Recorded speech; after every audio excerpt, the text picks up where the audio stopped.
globally.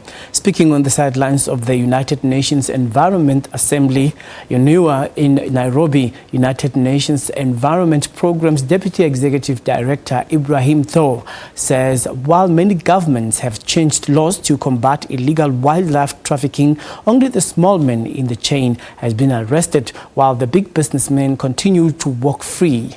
Now, our correspondent Sarah Kimani is at the conference and she joins us live. Thank you very much for joining us, Sarah. Thank you, Colin, for having me. Good evening. Oh, yeah. Take us through the paces. We're here. It's the second day of the conference. What has been discussed so far?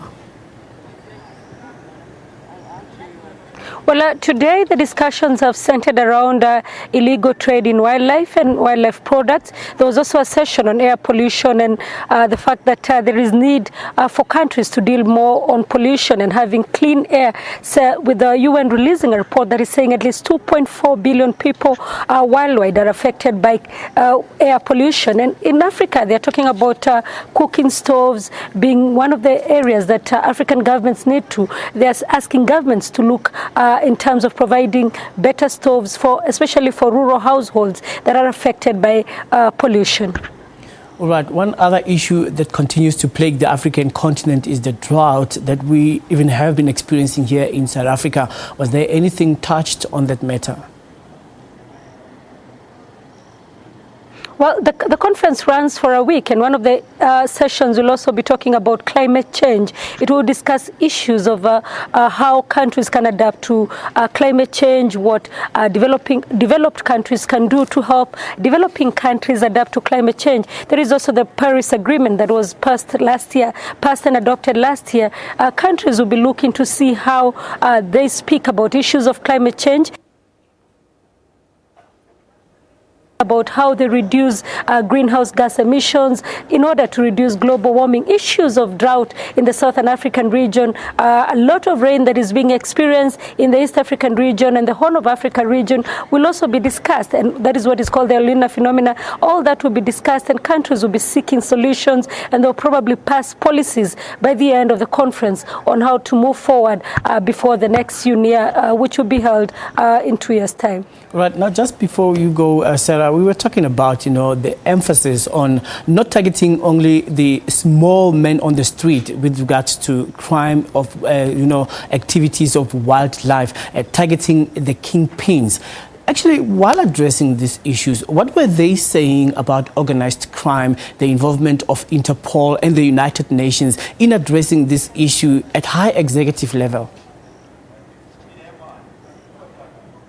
Well, the reason they're now thinking about having sanctions for the so-called kingpins or the big fish in the trade in illegal wildlife products or in poaching is because what they say is if you go across the whole continent, in most African countries where they're dealing with issues of poaching, where they have put up new laws to deal with poaching, it is a small man, it is a poacher, it is a man who will move the ivory from Nairobi to Jomo Kenyatta International Airport or from the Masai Mara or from the Serengeti in Tanzania all the way across the border. Those are the people who are in jails, or those are the people who are facing charges. But the man who is waiting for this ivory in China, or the man who pays the small man to bring the ivory across the borders walks free. And in most cases, those people are known to governments and they run big syndicates which run across countries. And so they're saying now the United Nations and international bodies will be called upon to seek sanctions so that such a person, their asset is frozen,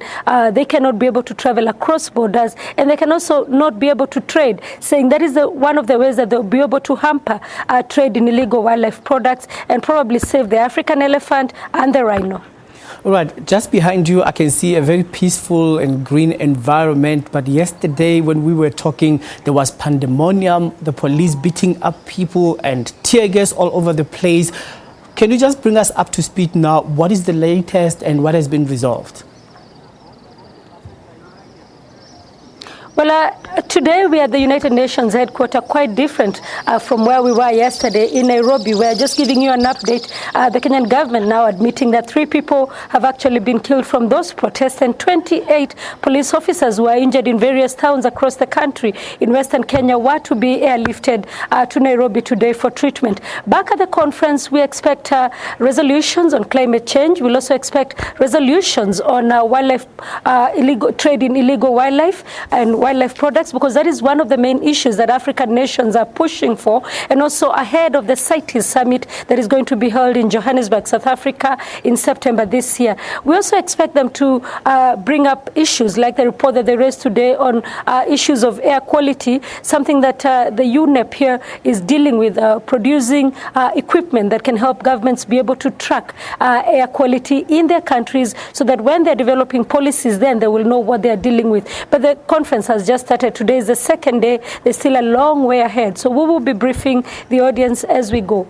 And we won't miss a bit of that. Sarah Kimani talking to us live from Nairobi, and of course talking to us right here on News Today. And back to other issues now. The economy is showing signs